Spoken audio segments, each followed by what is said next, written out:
कि लोग अक्सर हमसे पूछते हैं यार ये सिस्टम क्या है, ये कैसे चलता है, ये कैसे काम करता है। लोगों को समझाना पड़ता है, लोगों को समझ नहीं आ रहा। मैं नहीं जानता।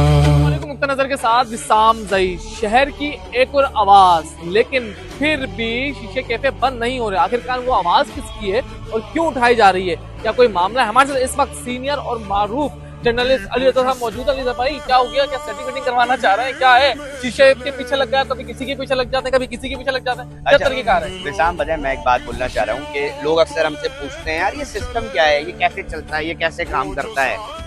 लोगों को समझाना पड़ता है, लोगों को समझ नहीं आ रहा होता। तो सिस्टम समझाने के लिए एक ये मौजूद था, हमने कहा यार इस तरह समझाते हैं लोगों को। वो है क्या मामला? सुप्रीम कोर्ट अदालत जो पाकिस्तान की सबसे बड़ी अदालत है, वो एक हुक्म जारी करती है कि शीशा कैफे पर पाबंदी आयद कर दें, बिल्कुल पाबंदी आयद कर दें। अब होना तो ये चाहिए था कि कानून नाफिज करने वाले इदारे उस पर अमल दरामद कराते, मगर हो क्या रहा है कि एक अवैस नामी साहब है, वो सबसे पैसे जमा कर रहे हैं। टी कैफे 2 लाख रुपए और 2.5 लाख रुपए वो जमा करके ना जाने किसको दे रहे हैं, वल्लाह आलम। बहरहाल वो जमा हो रहे हैं कोई 60-70 लाख रुपए। तो सवाल मेरा ये उठ रहा है कि ये है वो सिस्टम, वो ये सिस्टम है कि आप कुछ भी कर लें, बंद नहीं हो सकता। ये मैं खुद दावा कर रहा हूँ, नहीं बंद हो सकता। अरे तो आपको जब पता है कि मुताल्लिक हुक्काम को नहीं पता, ये नहीं, मैं वही तो बता रहा हूँ सर।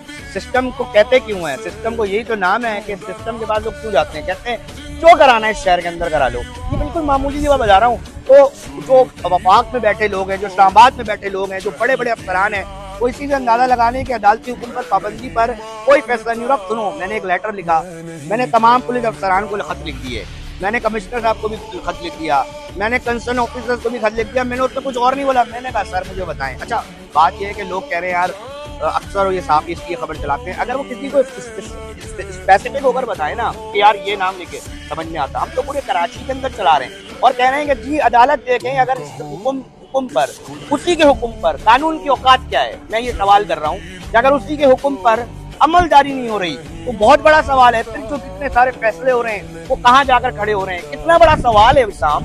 एक मामूली सी चीज बंद नहीं हो सकती, एक दिन के लिए बंद नहीं हो सकती। मैंने कहा सर एक दिन को बंद करा के दिखाएं। कह रहे हैं अली रजा साहब नहीं करा सकते।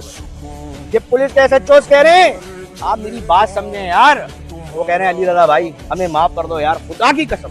वो कह रहे हैं हम नहीं मुकाबला कर सकते, जहाँ कहाँ से खून बचते हैं आपको अंदाजा नहीं है। छोटा माफिया है, मुझे जराए बताते हैं बड़े बड़े अफसरान के पार्टनरशिपिंग है इसके अंदर, सियासतदानों के बच्चों की जो है वो पार्टनरशिपिंग है, मुझे आला अफसरान और ब्यूरोक्रेट्स की इसके अंदर पार्टनरशिपिंग है। बड़े बड़े नाम आते हैं सामने। अरे यार मैं तो इस माफिया से लड़ रहा हूँ और मैं तो पूरे कराची की बात कर रहा हूँ। कितना कमाते होंगे ये लोग? यार आप किसी भी कैफे में चले जाएं, जो बच्चों का हाल है, यंग लड़के लड़कियां रात भर तक बैठे होते हैं, वो एक मामला अलग है। मैं कह रहा हूँ भाई आप फैसला बता देना। मैं कह रहा हूँ अगर इतनी अंधी तरीके से चलाना है तो कानून पर अमलदारी होनी चाहिए। या तो हमें बता दें यार ये कानूनन कोई मसला नहीं है, या कम से कम अदालती हुक्म का एहतराम कर लें, कानून का एहतराम कर लें, इस कानून को हटा दें किसी तरह। कम से कम अदालत का जो एक भरम है वो रह जाए। मैं ये सवाल कर रहा हूँ साहब, मैं कह रहा हूँ इसको इजाजत दे दें यार, इन सबको खुला छोड़ दे, ताकि ये जो बीच में वट पकड़ कर रहा है ना सिस्टम। देखिए मैं एक छोटी सी बात कर रहा हूँ, छोटे से इस फैसले की आड़ में फायदा सिस्टम को हो रहा है। यार ये सिस्टम को क्यों फायदा हो? हमारी लड़ाई किससे? इस सिस्टम से। और भाई हम बोल रहा हूँ इधर गोली मारना, कमर पे नहीं मारना, बस ये बता रहा हूँ। इस माफिया से आखिर तक लड़ेंगे और इनको बताएंगे कि सिस्टम के साथ मुकाबला करने के लोग आज भी शहर के अंदर जिंदा है। बस बताना ये मकसद। ये हमारे साथ जर्नलिस्ट अली रजा साहब थे। और आप देखते होंगे कचहरी भी इनका प्रोग्राम है, तो आई रोज कहीं ना किसी इलाके में MNA MPA के साथ कचहरी कर रहे होते और तल्ख सवाल करते हैं। और अब इन्होंने इतनी बात बोल दी कि जब गोली मारना तो फ्रंट पे मारना। कहने का मकसद ये कि जब तक कि आप शीशे कैफे बंद नहीं होते, ये भी चुप नहीं होंगे।